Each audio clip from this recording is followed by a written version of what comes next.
자, 시작하겠습니다.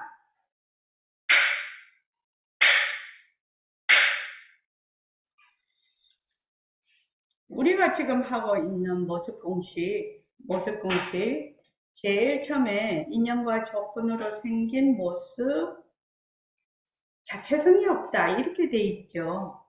그러면 이제 여기서 인연과 조건으로 생긴 아까 음식에 대해서 이제 맞아, 불쾌감, 변한다 없것이다 머물 수 없다 그런 거죠. 그러니까 그 불쾌감이라는 것이 자체성이 없어요.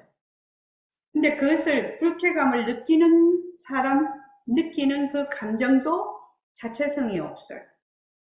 왜냐하면 그게 업식에 의해서 그것을 싫다라고 느끼는 거거든요.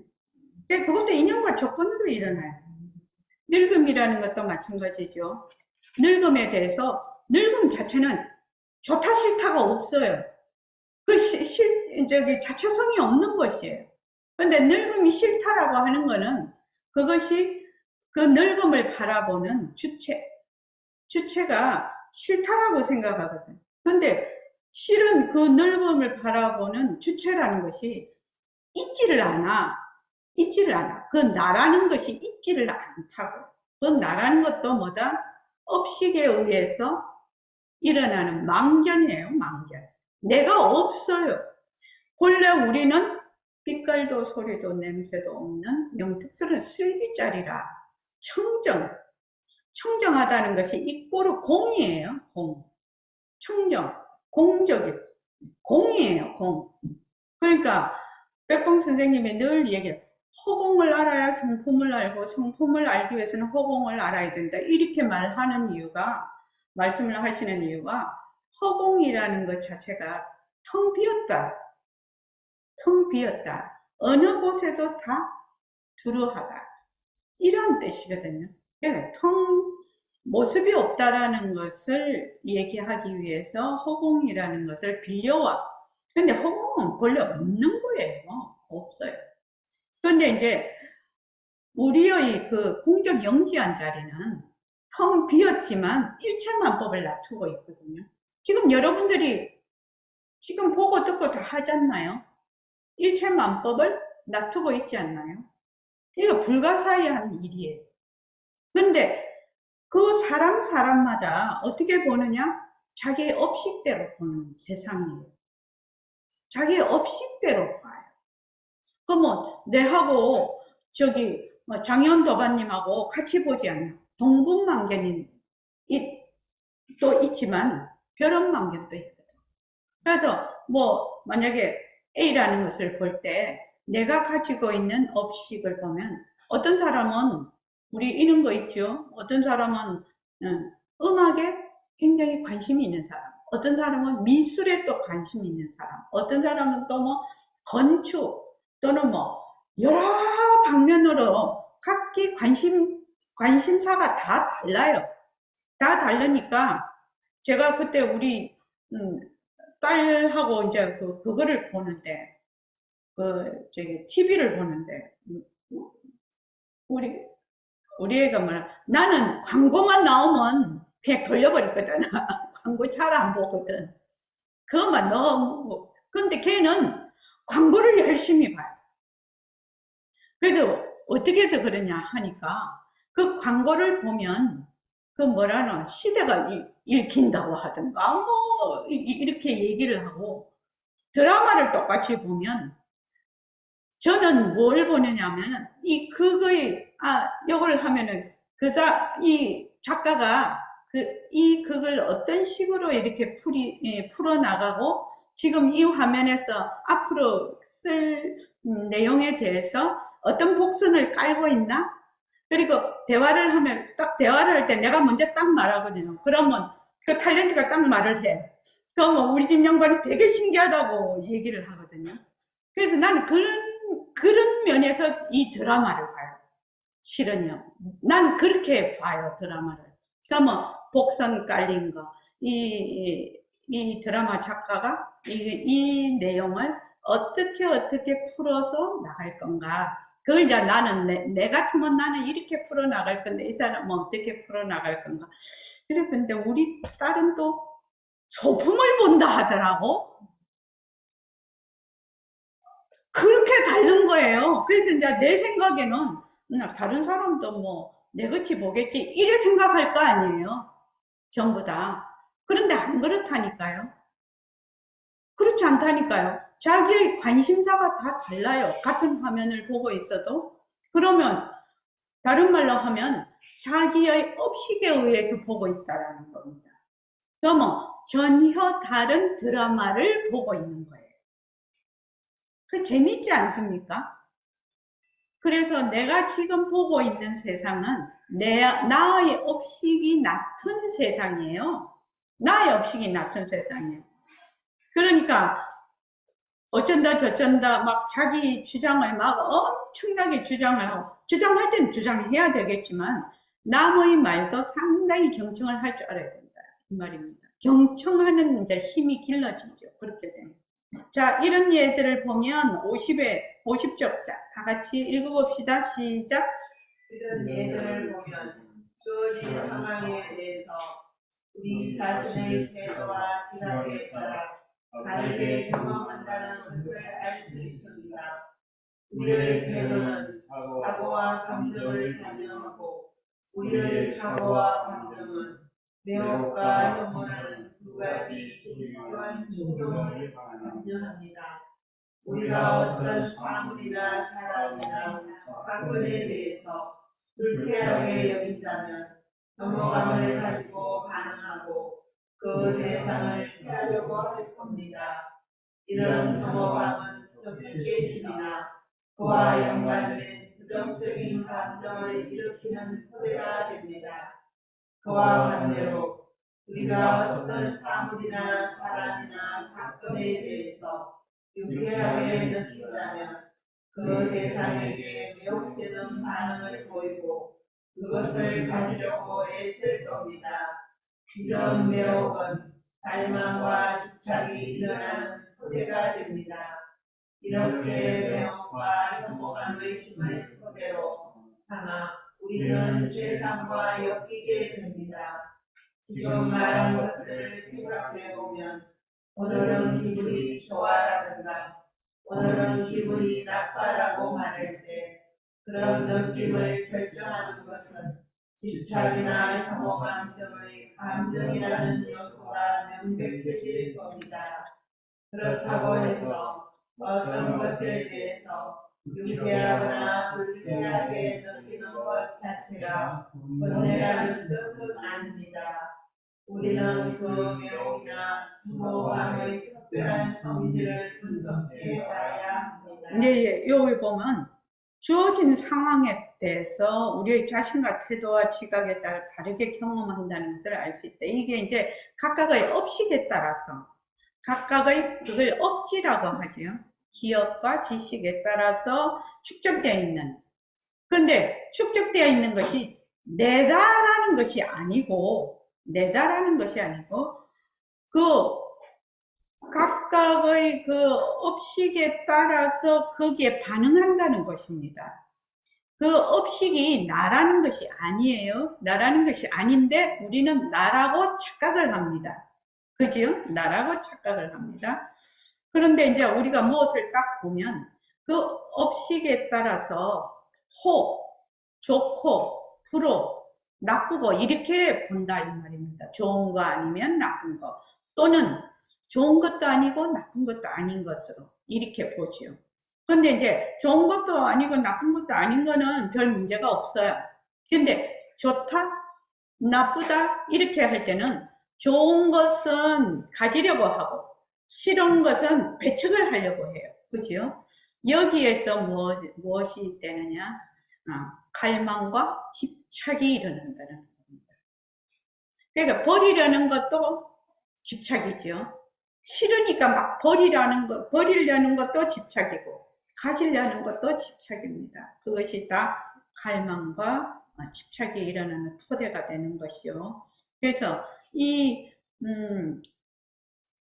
51쪽에 보면 오늘은 기분이 좋아 또는 오늘은 기분이 나빠 그런 느낌을 좋다 나쁘다라고 느낌을 결정하는 것은 집착이나 혐오감 등의 감정이라는 요소가 명백해질 겁니다. 왜냐면 좋으면 가지려고 하고 싫으면 배척하려고 하지요. 그렇게 해서 유쾌하거나 불쾌하게 느끼는 것 자체가 번뇌라는, 수 자체는 번뇌가 아닙니다. 왜냐면은 좋다 싫다까지는 그럴 수 있어, 업식에 의해서. 근데 어떻게 된다? 바로 집착을 하게 되죠. 집착을 해서 그냥 거기에서 그냥 강력한 부정적인 힘이 발생이 되어버립니다. 좋은 거는 더 가지려고 하고 싫은 거는 더 버리려고 하고. 이게 그냥, 이게 뭐 되게 감정이 좋다 싫다 이렇게 하면은 그 다음에 뭐 가지려고 하고 뭐 갈망이 일어나고 집착이 일어나고, 이게 멀리 있는 것이 아니라 좋다 하는 순간에 집착이 일어나고 싫어한다는 순간에 집착이 일어나는 겁니다. 그러니까 이게 시차가 거의 없어요. 말을 하니까 이제 이게 뭐 순서가 있는 것 같지만 그렇지 않다는 말입니다. 자, 그 다음에 다 같이 읽어봅시다. 모든 행동들은 몸이나 말이나 생각을 통해서 행해집니다. 즉 우리가 하는 모든 행위는 우리가 말하거나 행동하거나 생각하는 것을 통해서 행해진다는 말이죠. 이런 식으로 이루어진 행동을 불교도들은 즉 까르마라고 부릅니다. 까르마는 산스크리트로 행동을 뜻합니다. 모든 행동은 결과를 만들어냅니다. 그것을 불교도들은 원인과 결과의 법칙, 즉因果법이라고 부릅니다.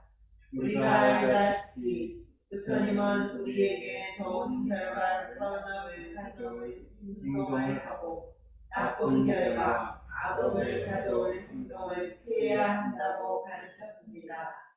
반사작용이나 생리작용 등과 같은 차원의 행동들은 의식적으로 전혀 조절할 수 없기 때문에 도덕적으로나 법에 있어서 중성입니다. 그러나 우리가 행하는 의미 있는 행동들은 어떤 동기나 의도에서 나오기 때문에 유용한 것도 있고 파괴적인 것도 있습니다. 예. 신구의로, 그러니까 몸으로 또 말로 생각으로 신구의로 우리가 모든 업을 짓는다고 하지요. 그래서 이 업이라는 것은 행동을 통해서 결과가 일어난다라는 뜻입니다. 모든 업은. 그래서 될 수 있으면 악업을 짓지 않고 선업을 행한다. 그렇게 해서 결국 그 이제 인과의 법칙인데, 이것이 요 제일 밑에 보면 반사작용이나 생리작용 같은, 우리가 숨을 쉰다든지 이렇게 뭐 뜨거운 거 보면은 이렇게 반사적으로 뜨거운 곳이 몸을 피한다든지 이런 것은 중립적이라는 겁니다. 그런데 우리가 행하는 의미 있는 행동들은 어떤 동기나 의도에서 나오기 때문에 유용한 것도 있고 파괴적인 것도 있다. 그러니까 유용하면은 참 좋은데 파괴적인 것이 너무나 많아, 이게. 그래서 우리가 뭘 알아야 된다? 공성에 대한 이치를 이해하고 파악해야 정말로 제대로 선업을 지을 수 있다, 이 말입니다.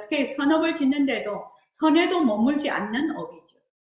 선에도 머물지 않는 사람이 하물며 악을 짓겠느냐, 이런 말이 있죠. 이 공이라는 것은 이 인과 법칙이 딱 연기 법칙이 딱 그 속에 있기 때문에, 공리에 여다라는 사람은 남이 뭐라고 안 해도 스스로 어떻게 한다? 늘 말하자면 바른 행동, 바른 생각을 하지 않을 수가 없죠. 그래서 이제 팔정도에 이제 정령, 정어, 이런 것들이, 정명, 이런 것들이 쭉 나오는데, 여기 보면, 이제 지금 AI 시대에 지금 뭐 챗 GPT 뭐 지금 AI가 뭐 딥러닝이라고 자꾸 학습을 해서 나중에 체스 어저께 TV를 보니까요. 그 7살짜리 신동이에요. 이 체스 신동이에요. 그런데 이제 그 체스 로봇 하고 이제 이걸 두었단 말이죠. 체스를 두는데 이 로봇이 요 7살짜리 손을 꽉 물어가지고 손가락을 부러뜨린 거야. 그런 일이 일어났어요. 그러니까 이게 이제 사람하고 이렇게 하면은 뭐 빨리 하든지 늦게 하든지 이제 그 사람이 이렇게 볼 거 아닙니까? 근데 이제 이 로봇은 이제 하나 두고 나면 뭐 몇 초면 몇 초 이게 정해져 있나 봐요. 근데 이제 얘가 이제 이 로봇이 두고 나서 지가 빨리 이렇게 두었단 말이지. 그러니까 로봇이 이 손을 꽉 해서 애기가 7살짜리가 손가락이 부러져 버렸어요. 그걸 보면서 이제 앞으로 이제 우리 영화에도 많이 보지 않습니까? 그 공상과학 만화에도 많이 나오고. 이게 왜 위험하느냐? 왜 위험하느냐? 기술이 발달이 되게 되고 인간한테 이로운 것은 좋아요. 좋은데 이것을 반드시 악용하는 사람이 생겨. 그렇죠. 왜 그러냐? 왜 그러죠? 이걸 악용하는 사람이 왜 생길까요? 김은숙 도가님? 그걸 이용해서 나한테 이롭게 하려고 하기 때문에. 그 아상 때문에. 아상 때문에. 아상은 무엇을 기본으로 하고 있는지 아시죠? 탐진치를 기본으로 해요. 아상이. 탐진치를 기본으로 하기 때문에 그 어떤 것을 만들어 놔도 그것을 잘 쓰는 사람이 있는가 하면 그것을 악용하는 사람이 반드시 나타난다. 이게 이 중생의 세계에서는 어쩔 수 없는 결과라는 거예요. 이게 무서운 거죠.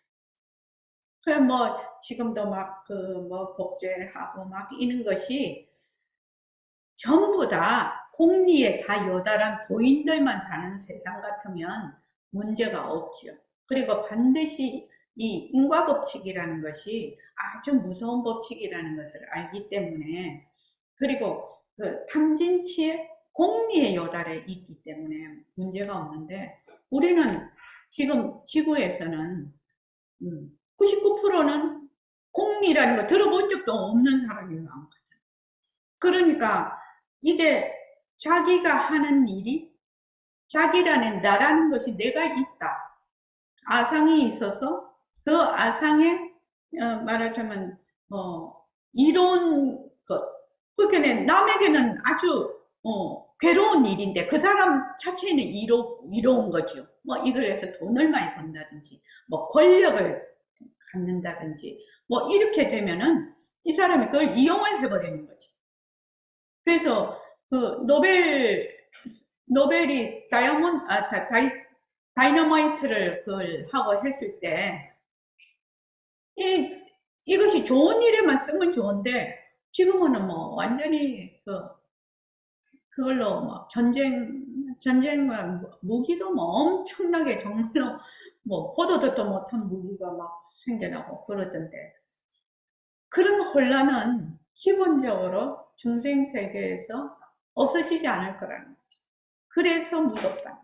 그러면은 그래도 많이 그것을 좀 규제를 해놓는 그 법망을 빠져나가는 사람은 다 빠져나가겠지만 그래도 일반적으로 규제를 좀 강화를 해놔야 되지 않을까 이런 마음이죠.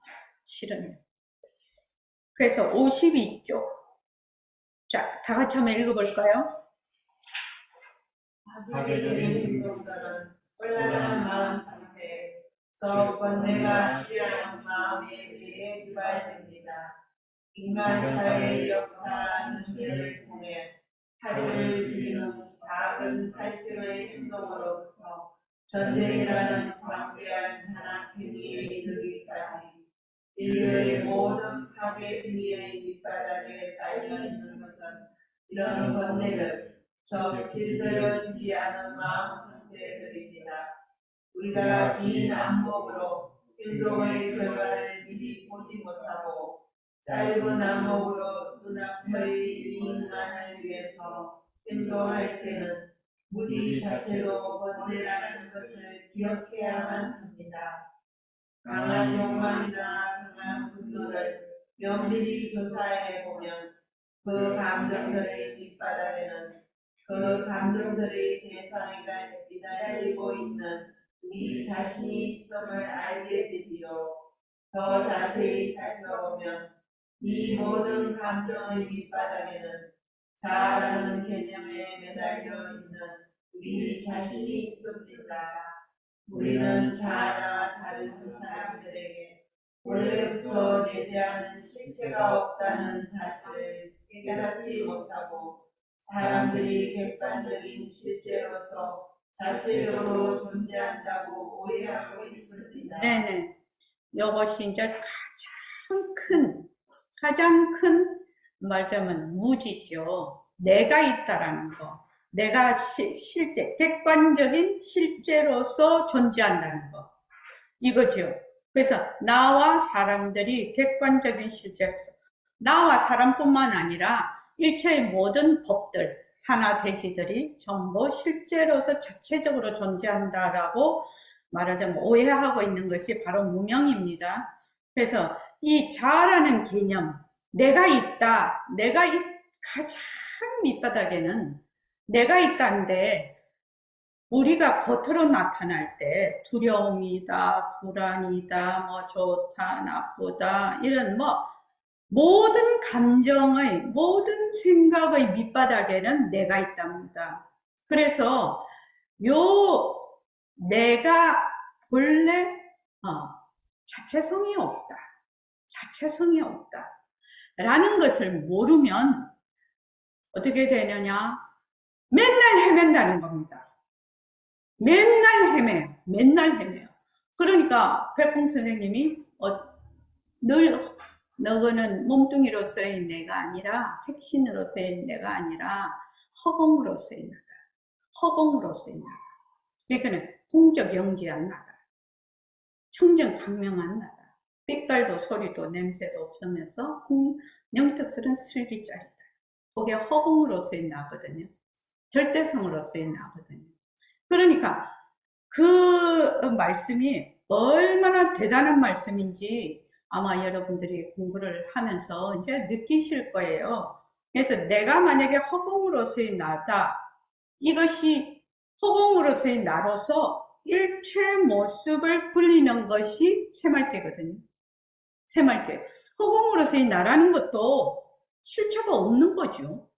허공으로서의 나는 텅 빈 자리예요. 허공으로서의 나는 뭐가 있다.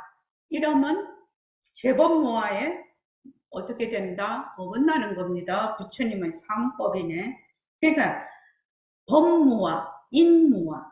그러니까 인무화는 아공, 내가 비었다. 법무화는 일체만법이 비었다라는 것이거든요. 그래서 아공, 법공. 또 빈 것도 비었다. 빈 것에 또 달라붙으면 안 되죠. 그래서 이 공리의 요달이라는 것이 가장 기본적인 자유와 평화와 우리의 행복이에요.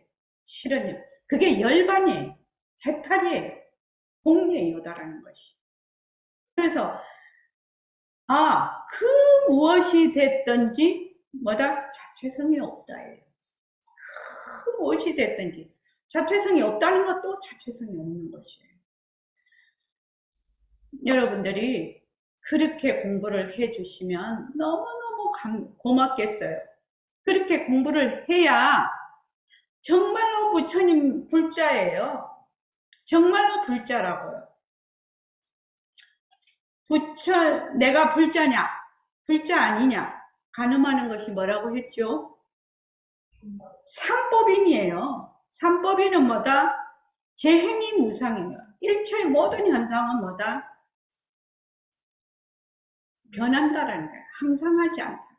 왜 항상하지 않나? 제법무아라서. 실체가 없어서. 거기에 아라는 것이 없어서. 인무와 법무화예요. 이 재법무화 할 때 이 아는 인무화와 법무화. 또 더 나아가서 구공이거든. 아공, 법공, 구공이 재법무화예요. 그래서 그렇게 하지 않으면 뭐 일체 계고가 되는 겁니다. 전부 다 괴로움이에요.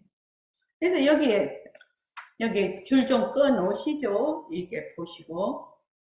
강한 욕망이나 강한 분노를, 그러니까 진이죠. 면밀히 조사해 보면 그 감정들의 밑바닥에는 그 감정들의 대상에 매달리고 있는 뭐가 있다? 내가 있다라는 겁니다. 아상이죠.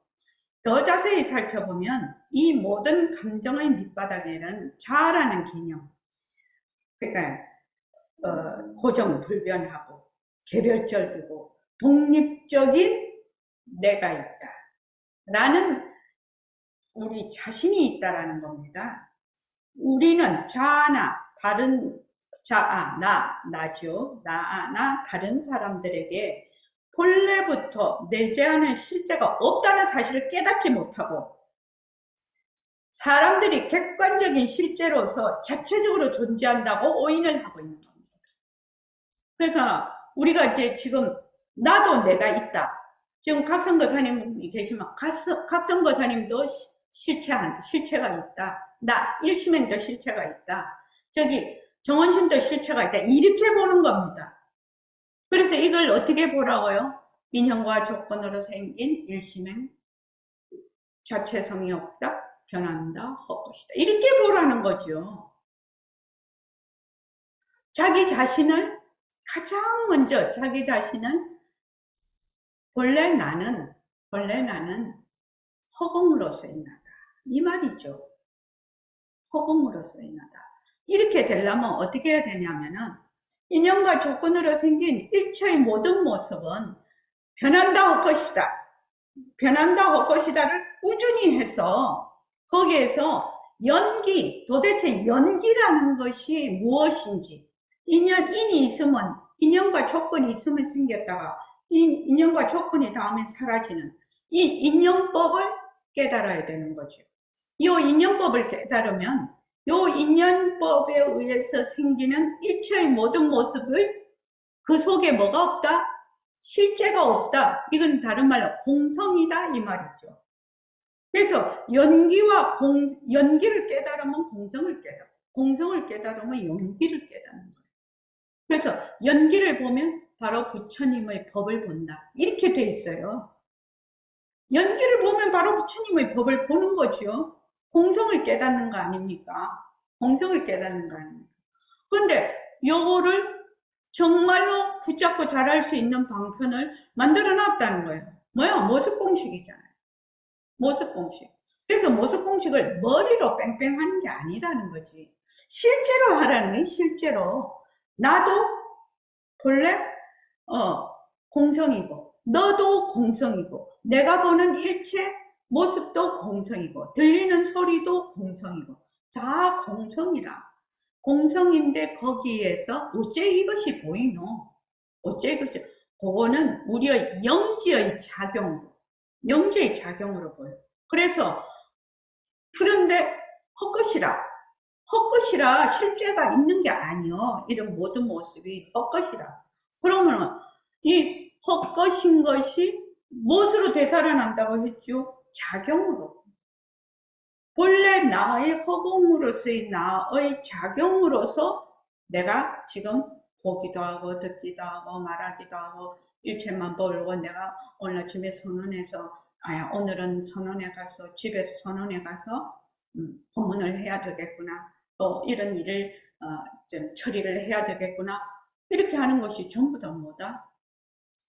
허공으로서의 나로서의 작용을 하는 거죠. 하나 그 작용을 하는 거기에 실제가 없어. 하는 자도 없어. 그냥 일어났다 사라졌다 할 뿐이라요. 그래야 그게 해탈이죠. 그게 열반이죠.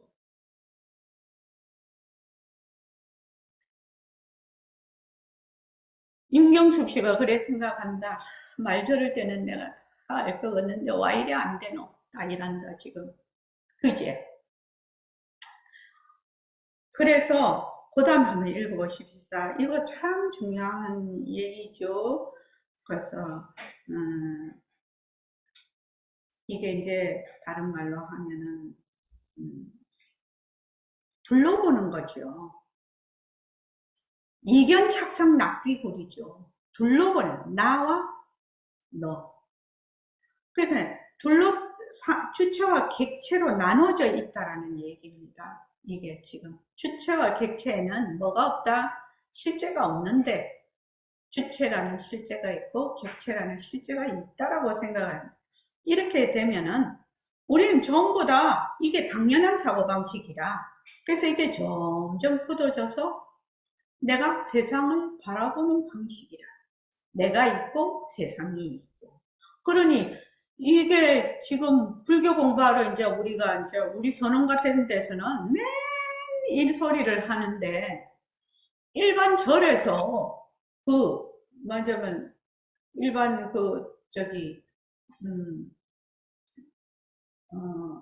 신도들이 이래 왔을 때 맨날 공하다 하고 맨날 헛것이다 하면 장사가 잘 안 되겠죠. 실은요. 그렇지 않습니까?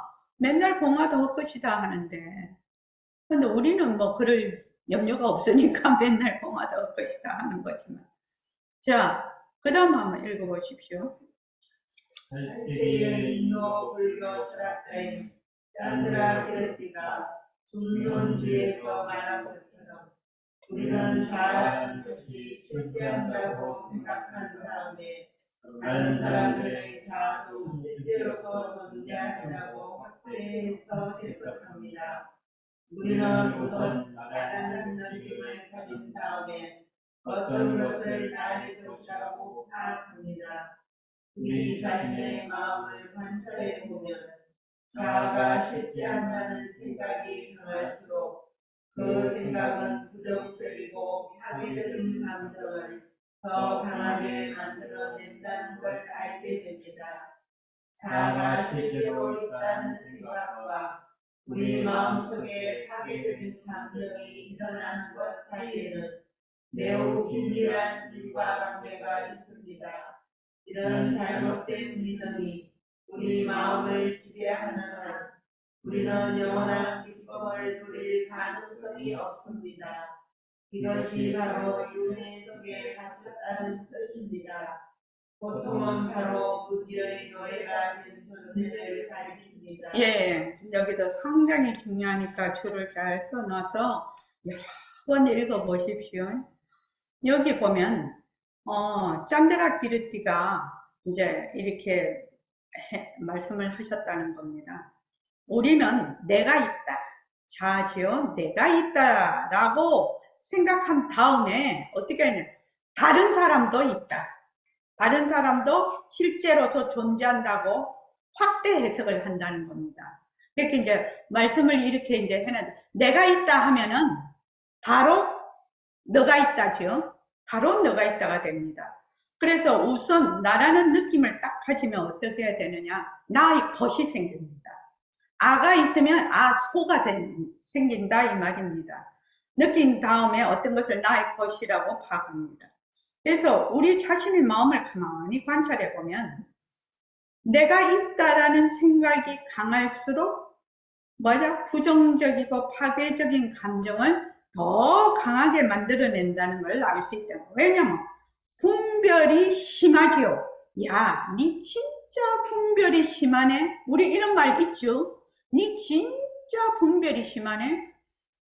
나와 내 것, 너와 네 것을 정말로 그렇게 하면은 제일 처음에 뭐가 붙냐면 시비를 붙어요. 옳다 그러다. 나라는 생각이 너무 강한 사람은 시비를 반드시 붙어요. 나는 옳고 니는 나쁘다 이 말이죠. 니는 그러다. 그래가지고 이해득실을 굉장히 마음속으로 따지면 이해득실이라는 것이 꼭 돈을 손해를 보고 돈을 이익을 보고 이것뿐만 아니라 감정적으로도 이해득실을 따져요. 생각으로도 이해득실을 따져요. 그런 사람 만나면 진짜 골 아픕니다. 우리 세상살이에서 아마 좀 대강하면 좋겠구만. 그런 거 있잖아요. 살면서 그냥 너무 그 따지지 말고 좀 대강하면 좋겠구만. 뭘 그렇게 따져서 이게 꼭 돈만 따지는 게 아니라 그 얘기하는 중에서도 그 얘기 가지고도 막 따지거든요. 그러면 그래 네 잘났다 네가 알아서 해라 막 그러고 그러고 네가 이겼다 하고 그냥 냅둬야지. 그걸 붙잡고 어쩌고 저쩌고 했다가는 나 머리 아프죠. 왜 사람들 만나면 이런 사람이 있죠. 좋은 에너지를 막 주는 사람이 있어요. 그 사람을 만나면 마음이 편안하고 또 부드러워지고 이런 사람이 있는가 하면 어떤 사람은 내 에너지를 막 뺏어가. 그죠? 내 에너지를 막 뺏어가갖고 나중 되면은 내가 막 그냥 기진맥진을 하는 그런 사람이 있어요. 그런 사람은 애시당초 딱 무슨 말 하면 그냥 귀를 딱 막고 그래 네가 옳다 하고 말아야지. 그냥 피할 수만 있으면 피하면 좋고 못 피하면 그냥 하고 있어야지. 거기에 맞서서 따졌다가 하면 그날은 죽음이야. 기운을 다 뺏겨서. 그러니까 정말 그렇거든요. 자아가 실제로 있다는 건 내가 있다. 내가 있으면은 무엇이 딱 달라붙으냐? 탐진치가 그냥 딱 달라붙어버려요. 내가 있다라는 것이 치거든요. 가장 깊은 번뇌예요. 어리석음. 그 치로 인해서 뭐가 일어나는가 하면 탐과 진이 일어나요. 그래서 이 치가 가장 큰 어리석음이에요. 그게 산독이라고 하죠. 그래서 내가 있다는 그 생각은 아주 부정적인 파괴적인 감정이 일어나는 것 사이에 매우 긴밀한 인과관계가 있다는 겁니다. 그럴 거 아닙니까? 내가 있다라면 반드시 나에게 이로운 것, 해로운 것, 그러니까 시비를 딱 붙게 되죠. 시비를 붙게 되면 이제 그 다음에는 이제 부정적이고 파괴적인 감정이 그냥 샘솟듯이 일어납니다. 이런 잘못된 믿음이 우리 마음을 지배하는 한 우리는 영원한 기쁨을 누릴 가능성이 없습니다. 이것이 바로 윤회 속에 갇혔다는 뜻입니다. 생사,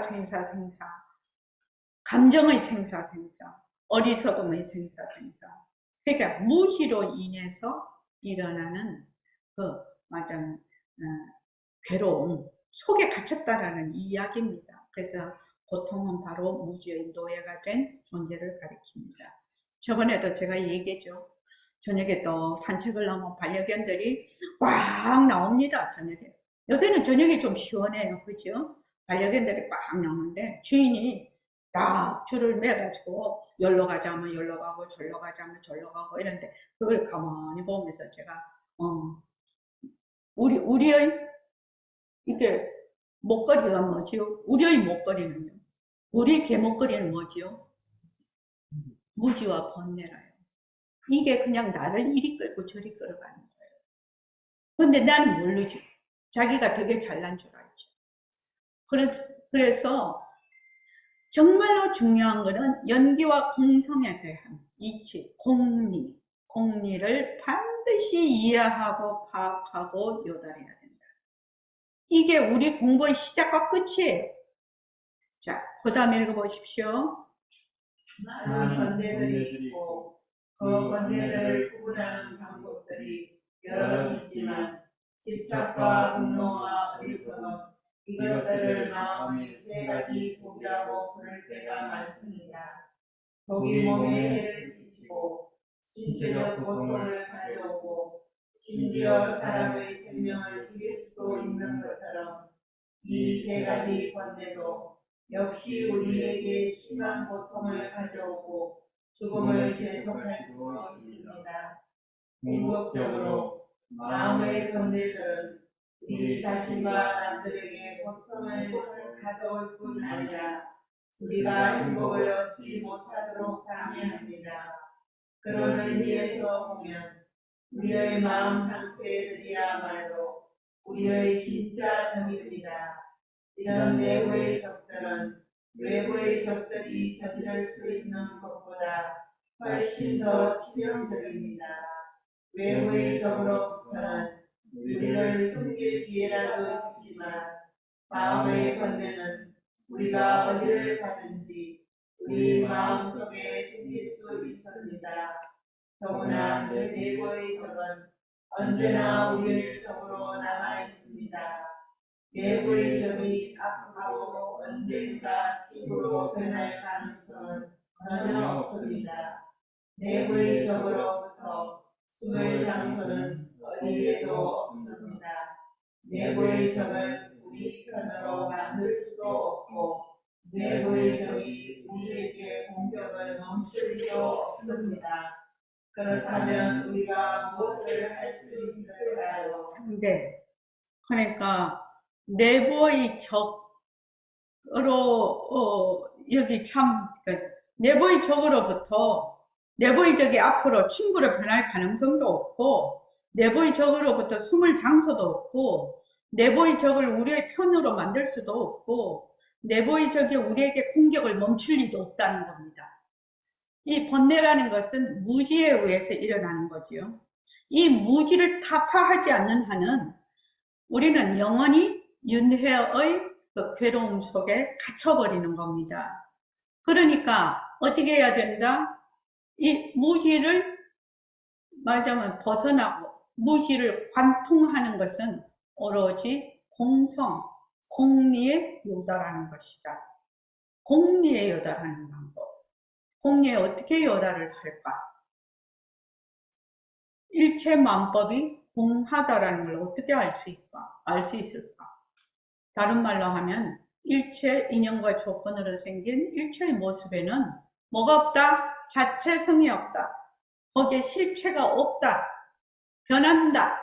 헛것이다. 머물 수 없다라는 것을 우리가 요달하지 않으면은 이 번뇌로부터 무지로부터 영원한 노예가 된다. 얼마나 무서운 일입니까, 이게? 얼마나 무서운 일입니까? 우리가 피 흘리고 살면 사고가 아니야. 잘 이해하셔야 돼요. 밥 먹고, 숨 쉬고, 심장이 뛰고 하니까 살았다고 하지만, 그거 산 거 아닙니다.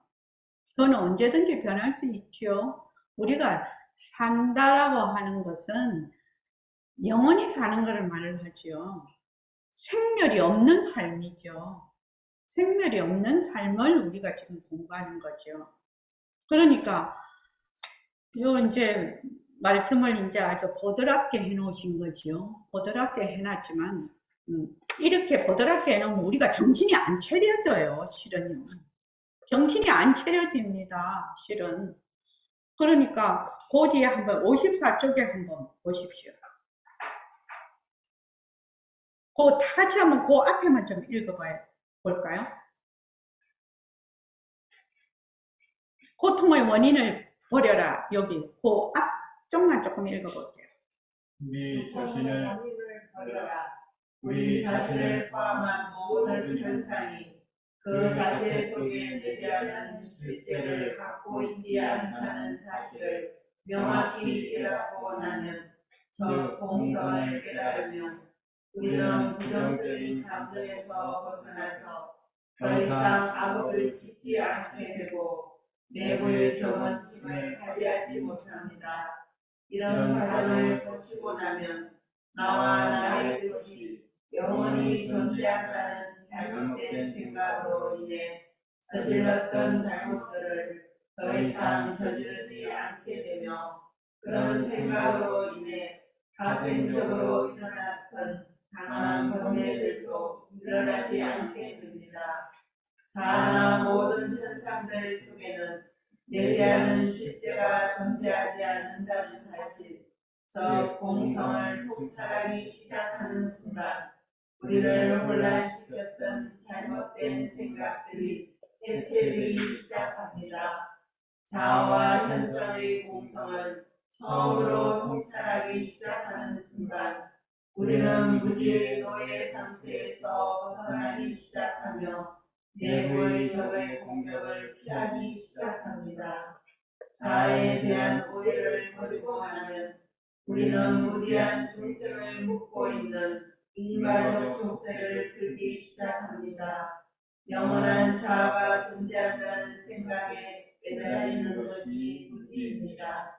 12영계의 첫 번째 고리, 이 무지가 사라지면 두 번째 고리가 일어나는 것을 방지하고 궁극적으로는 고통스러운 윤회에서 벗어나게 됩니다. 네, 그 다음도 조금 읽어보십시오. 이 모든 것이 정확히 무엇을 의미하는 걸까요? 우리가 생각하는 자라는 것이 그 자체로서 존재하는 것이 아니라는 사실을 알게 되면 개인으로서의 우리가 존재하지 않는다는 뜻이라고 의아해 할지도 모릅니다. 물론 그런 뜻이 아닙니다. 우리 자신의 삶을 사는 주체로서의 우리는 분명히 존재한다는 것을 우리의 개인적 경험들이 보여줍니다. 그렇다면 자아 속에는 그 자체로서 존재하는 실제가 없다는 통찰을 어떻게 이해해야 할까요? 그런 통찰을 얻은 후에는 어찌 해야 할까요? 우리가 부정해야 할 대상은 우리의 자아 속에 불례백도 존재하는 실제가 있다는 생각뿐이라는 것을 명확히 알아야 합니다. 관습적 현상으로서의 자아는 부정할 대상이 아닙니다. 이 점이 공성의 가르침이 지닌 중요한 면입니다. 이러한 차이를 이해하지 못하면 모아의 의미를 충분히 이해할 수가 없습니다. 뒤에 반야신경에 대해서 깊이 논의할 때 이 점에 대해서 더 상세히 설명하지요. 관습적 현상으로서의 자아라는 것은 모습을 잘 굴리는 겁니다. 그러니까 우리가 허공으로서의 나로서 모습을 잘 굴리는 겁니다. 이게 우리가 이제 그 자아가 실체가 없다 이러면 본래부터 우리의 허공으로서의 나라는 것은 있다가 없어지는 것이 아니죠. 그래서 자아가 없다라는, 본래 실제하지 않는다라는 것을 내려놓으면 어떻게 되느냐? 허공으로서의 나가 그대로 드러나는 거지요. 그대로 드러나서 일체 모습을 굴리는 거죠. 일체 모습을 인연과 조건에 따라서 굴리는 겁니다. 자, 그 밑에 한번 읽어보십시오. 그렇다면 어찌해야 공성에 대해서 더 명확히 이해할 수 있을까요? 불교 수행을 하기 위해서는 현재 우리가 살고 있는 방식을 버리려는 마음을 일으켜야 합니다. 현재 우리가 사는 방식이란 우리의 몸과 느낌과 감정과 의지작용과 의식 등이 법과 법률에게 지배당하고 있는 것을 가리킵니다. 예. 다음 시간에도 할 건데 여기 중요한 부분이라서 다 같이 읽어보자고 하는 건데, 현재 우리가 지금 사는 거는 둘러보는 거지요. 그러니까 내가 색신으로서의 나고, 진짜 그 고정불변하고 개별적이고 독립적인 내가 있다라는 그 분별심 하에서 우리가 살고 있는 거지요. 그래서 우리의 몸, 색신이죠. 몸뚱이, 또 느낌, 감정, 의지작용, 의식 등이 어떻게 한다? 전부 다 둘러보아서 업과 번뇌에 지배당하고 있는 것을 가리켜. 다른 말로 하면 둘러보아서 바탕을 잊어버린 거지요. 늘 나라는 것을 나라는 뒤바뀐 생각을 하니까 본래 허공으로서의 나라는 걸 잊어버렸어. 허공으로서의 나로서 일체 모습을 굴리는 걸 잊어버렸다는 겁니다. 그래서 둘러보아서 헛것을 보고 진짜 나라고 하고 내가 사는 거라고 생각을 하거든요. 그러니까 그것을 어떻게 해야 되냐? 불교 수행을 하기 위해서는 우리가 살고 있는 방식을 버리려는 마음을 일으켜야 됩니다. 이렇게 일으키는 것이 아니라 우리가 일으키는 생각, 감정, 몸뚱이 이러한 모든 것들이 자체성이 없다, 변한다, 헛것이다, 머물 수 없다, 그렇게 하면서 거기에서 머물지 않으면서 모든 모습을 굴리는 거지요. 그렇게 하는 거지요, 지금. 이 말씀은요. 그 다음 한번 읽어보십시오. 지금은 무지한 중생은 과거의 미혹과 오늘의 결과의 뿐만 아니라 현생과 다음 생의 고통과 번뇌를 겪을 수혜가 되기도 합니다. 따라서 우리는 이렇게 무속업하는 윤회에서 벗어나고 싶다는 강한 열망을 일으켜야 합니다. 윤회를 버리는 마음은 내부의적인 번뇌를 정복하려는 노력입니다. 여기서 말하는 윤회를 버리는 마음은 우리의 소유물을 모두 버리는 행동을 뜻하는 것이 아니라 마음의 상태를 말하는 겁니다. 예, 머물지 않는 거죠. 머물지 않는 거. 자, 그 다음에 우리 마음이 무지에게 조종당하면 우리는 영원한 행복을 얻을 가망이 없고 끊임없이 문제에 시달리게 될 겁니다. 이런 악순환을 완전히 타파하려면 윤회하는 중생들이 이런 고통을 겪는다는 사실을 알고 그 윤회에서 완전히 벗어나겠다는 강한 열망을 길러야 합니다. 이것이 진정으로 윤회를 바라는 마음입니다. 태어남과 죽음을 끝없이 반복하는 끝없는 고통의 순환을 윤회라고 합니다. 우리는 열반을 얻기 위해서 윤회를 버립니다. 니르와나는 고통을 벗어난 상태를 뜻하고 윤회로부터 해탈한 상태를 가리킵니다. 니르와나가 벗어버린 고통이란 마음의 번뇌들을 가리킵니다. 그래서 우리는 부정적인 마음 상태들을 직접 없애기 위해서 여러 가지 종교적 경지에 귀의하고 그 경지에 이르기 위해 수행을 하는 것입니다. 번뇌로부터 우리를 보호하는 것은 바로 그런 종교적 경지들입니다. 우리가 궁극적으로 기이하는 대상은 마음의 번뇌를 완전히 없앤 상태입니다. 그 대상은 바로 진정한 다르마를 말합니다. 예. 여기 보면은 태어남과 죽음을 끝없이 반복하는 끝없는 고통의 순환을 윤회라고 하지요. 백봉 선생님이 늘 말씀하시죠. 여기 보림선언에 온 거는 무슨 문제 해결하러 왔다? 생사 문제 해결하러 왔다고 하잖아요. 생사 문제. 나고 죽는 문제. 그럼 이해가 되시죠? 나고 죽는 문제 해결. 그리고 57쪽 밑에서 하나, 둘, 셋, 넷 보고 한번 읽어보십시오. 번뇌를 없애는 57쪽 밑에 하나, 둘, 셋, 넷. 그러나 번뇌를 없애는 가장 직접적인 방법은 공성에 대해 깊이 통찰하는 것입니다. 마지막 단계에서는 번뇌를 없앨 뿐만 아니라 번뇌의 지도이다인 업을 없애므로써 이런 번뇌가 앞으로 다시 일어날 수 있는 여지를 남기지 않기 위해 노력합니다. 네. 우리 그때 그 이 말 한마디에 업과 참회를 할 때 우리가 업을 말하자면 녹이려면 어떻게 해야 된다고요? 업의 당처가 비었음을 알아야 된다고 했거든요. 그 말입니다. 여기. 업의 공함을 꿰뚫어야 된다는 겁니다. 그래서 이 번뇌를 없애는 가장 직접적인 방법은 공성에게 대해 깊이 통찰하는 것. 공성을 알려면 뭘 알아야 된다? 연기법을 알아야 되고, 연기와 공성을 안다는 것은 공리에 요다라는 것이다. 그러면 우리가 지금 공부하고 있는가 하고 한 큐로 꿰뚫어 가지요. 그러죠? 자, 오늘 이만하겠습니다. 고맙습니다. 감사합니다. 수고하셨으니까 15분에 만날게요.